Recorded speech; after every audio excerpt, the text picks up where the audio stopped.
Sau khi gia đình phá sản, mẹ bắt tôi và em trai rút thăm để chọn ai được đi học. Em trai quỳ xuống cầu xin tôi nhường cơ hội đó cho nó. Tôi mềm lòng, đi giao hàng để nuôi nó ăn học. Nhưng nó lại tụ tập với đám lưu manh. Đánh nhau, trốn học, cuối cùng bị tống vào tù. Còn tôi, tình cờ được một ông lớn để ý, dẫn dắt tôi khởi nghiệp và trở thành triệu phú.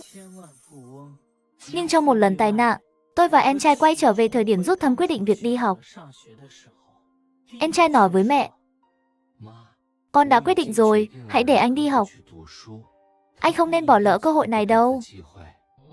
Nghe Giang Minh tranh nhận việc đi giao hàng, tôi biết ngay nó cũng đã trọng sinh quay lại. Giang Minh nói đầy vẻ chính nghĩa, nhưng ánh mắt lại đầy hưng phấn. Mẹ thấy nó nhường nhịn như vậy, cảm động đến rưng rưng, rồi đi ngay vào bếp nấu cơm cho hai anh em chúng tôi. Giang Thụy, anh hỏi, sao kiếp trước anh lại chịu nhường cơ hội đi học cho em? Hóa ra là để bí mật kiếm bộ tiền riêng. Anh giỏi thế, nhưng lại không chịu giúp đỡ đứa em ruột như em. Thật là bạc tình bạc nghĩa, anh đúng là nhất đấy. Do trời cho chúng ta cơ hội trọng sinh, số phận cũng nên thay đổi rồi. Tôi nhìn thẳng vào ánh mắt của Giang Minh. Kiếp trước, tôi làm việc quần quật giao hàng. Nắng cháy rụng cả mấy lớp da, cũng không dám nghỉ ngơi. Tiền kiếm được hầu như đều đưa cho Giang Minh, chỉ mong nó làm vẻ vang cho gia đình họ Giang. Nhưng nào ngờ, Giang Minh cầm tiền mồ hôi nước mắt của tôi, chỉ để giả làm con gia nhà giàu, đám ăn chơi lêu lổng toàn con nhà giàu thất học. Tôi đến trường muốn khuyên nó cải tà quy chính, nhưng nó lại giả vờ không quen biết tôi. Hóa ra nó muốn đi học đâu phải để học hành, mà là để thỏa mãn cái lòng tham không đáy của mình. Còn tôi, sau này trên con đường khởi nghiệp, nhiều lần phải chịu thiệt thòi vì thiếu học vấn, càng không thể nói hết sự khao khát muốn được học tập. Giờ đây, Giang Minh lại chủ động đi làm thuê. Chẳng phải quá vừa ý tôi sao? Giang Thụy, anh đầu óc chậm chạp như khúc gỗ ấy. Có đi học cũng chẳng nên trò trống gì đâu. Muốn thành công thì phải biết đối nhân xử thế. Điều này anh còn kém xa em. Ngay cả anh còn khởi nghiệp thành công thì em chắc chắn sẽ làm được tốt hơn nhiều. Kể từ đó, hai anh em chúng tôi bắt đầu con đường riêng của mình. Tôi vùi đầu vào học tập mỗi ngày. Mẹ đều nhìn thấy tất cả trong mắt.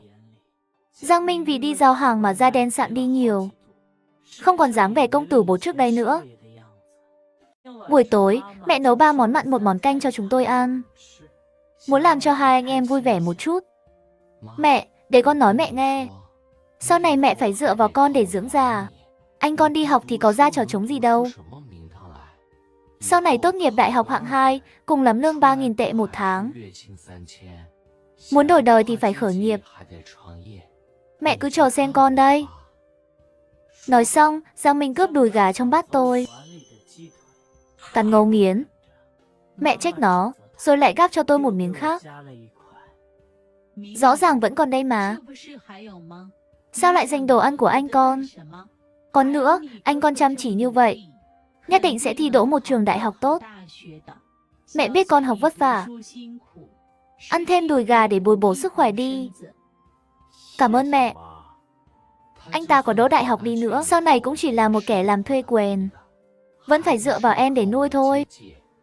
Giang Minh nói đây khí thế, giống như sắp thành công đến nơi rồi. Nhưng thực ra chỉ toàn nói suông, hoàn toàn không hiểu được khó khăn phía trước. Không phải cứ cố gắng là sẽ thành công. Cơ hội là thứ khó gặp mà càng khó giữ. Hơn nữa, bản tính của Giang Minh đã định trước cậu ấy sẽ thất bại. Mẹ thấy tôi thất thần, con tưởng tôi bị bắt nạt, vì vậy mới mắng Giang Minh một trận để lấy lại công bằng. Giang Minh hừ một tiếng, ném đũa rồi bỏ ra ngoài. Quả nhiên chưa được nửa tháng, Giang Minh đã bỏ việc, nằm lì ở nhà. Mẹ, công việc đó người làm sao nổi chứ? Mẹ nhìn xem, tay con còn sắp lột hết da rồi đây này. Con có phải là con của mẹ không vậy? Mẹ cho con ít tiền đi, để con ra ngoài thư giãn một chút. Cứ yên tâm, mẹ à, kiếm được tiền con nhất định sẽ trả lại mẹ. Tôi và em trai đều quay lại thời điểm gia đình phá sản. Hôm phá sản đó, nó lập tức quyết định đi làm nghề giao hàng. Tôi biết ngay rằng nó cũng đã được trọng sinh. Nó muốn cướp đi thành công của tôi ở kiếp trước. Nhưng nó không hề biết rằng nỗi đau khổ tôi từng trải qua còn lớn hơn nó rất nhiều. Chỉ mới nửa tháng, nó đã không chịu nổi công việc nữa. Ngày nào cũng nằm lì ở nhà và chia tay xin tiền mẹ. Là con tự chọn không đi làm. Bây giờ lại không chịu làm nữa. Xin tiền là được sao? Tiền này để cho anh con học. Giang Thụy, kiếp trước anh lấy đâu ra tiền để khởi nghiệp? Có phải dùng cách nào mờ ám? Giấu giếm không nói cho em biết không? Anh có biết nhà mình nghèo thế nào không? Mẹ thì chẳng hiểu gì. Anh thì đi học. Chỉ có thể trông cậy vào em kiếm tiền thôi. Anh như thế thì nhà mình mãi mãi nghèo thôi. Không phải nói là bản thân sẽ thành công sao? Thế sao phải hỏi đến anh? Lời tôi nói như đụng đúng điểm yếu của Giang Minh, làm nó tức đến mức không nói nên lời. Được thôi, anh đã ích kỷ như vậy. Đợi khi em kiếm được nhiều tiền, tuyệt đối không cho anh một xu. Thực tế mà nói, người mà nó quen biết chỉ là đồng nghiệp giao hàng. Mấy công tử nhà giàu chắc chắn không ai để ý đến nó. Nhưng mấy ngày sau, Giang Minh chẳng biết từ đâu mà có được mấy bộ VC sáng sủa, sang trọng. Nhìn nhãn hiệu là biết rất đắt tiền. Giang Minh, con lấy đâu ra tiền mua quần áo đắt thế này? Có phải trộm đồ của ai không? Mẹ với anh có phải không muốn nhìn con khá hơn đúng không? Bây giờ con đang làm ăn. Kiếm được chút tiền thì sắm sửa cho bản thân. Không phải là chuyện bình thường sao? Con mặc đồ rách rưới thì con mặt mũi nào ra ngoài bàn chuyện làm ăn? Mẹ không có ý đó. Mẹ chỉ lo lắng cho con thôi. Lời mẹ còn chưa nói hết, đã bị nó ngắt ngang. Chỉ thấy Giang Minh nhìn tôi bằng ánh mắt khinh thường. Là anh mách mẹ đúng không? Tôi nhận ra anh đúng là một kẻ tiểu nhân chính hiệu. Đố kỵ, không chịu nhìn người khác thành công. Trong mắt anh nào có người em trai này? Nói xong, Giang Minh viện cớ rời đi. Tôi bận học nên không thường xuyên gặp nó. Vì vậy, tôi chỉ có thể nhắn tin khuyên Giang Minh kiềm chế lại. Nhưng Giang Minh không trả lời. Con thẳng tay chặn tôi. Vì thế tôi cũng mặc kệ nó.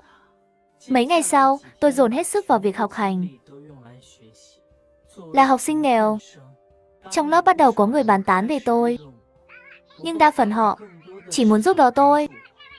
Nói chuyện rất thận trọng, sợ làm tổn thương lòng tự trọng của tôi. Lớp trưởng còn giúp tôi xin học bổng. Giang Thụy, cậu đừng hiểu lầm. Mình không có ý coi thường cậu đâu. Ngược lại, mình rất khâm phục cậu vì cậu chăm chỉ học hành như vậy. Mẹ cậu chắc chắn sẽ tự hào về cậu. Giảm bớt gánh nặng cho gia đình cũng là điều tốt mà. Cảm ơn lớp trưởng. Một môi trường bạn bè và học tập tốt như thế này mà Giang Minh lại không biết trân trọng. Kiếp trước nó đánh nhau, gây sự. Tôi từng nghĩ đó là do bị bắt nạt ở trường. Không ngờ vấn đề chỉ nằm ở bản thân nó. Mấy ngày sau, Giang Minh bắt đầu đi sớm về khuya, hoặc có khi vài ngày liền không về nhà. Mỗi lần về chỉ tắm rửa thay quần áo, rồi lại đi ngay lập tức. Mấy lần tôi đều thấy trên người nó có vết thương. Mẹ tôi khóc lên khóc xuống nhiều lần. Con có cơ hội thì khuyên nhủ em con đi. Nó có phải đang đi lầm đường rồi không? Tôi đến quán net mà kiếp trước nó hay lui tới để tìm hiểu. Quả thật nó đang ở đó. Quản lý quán chỉ tay chỉ đường cho tôi.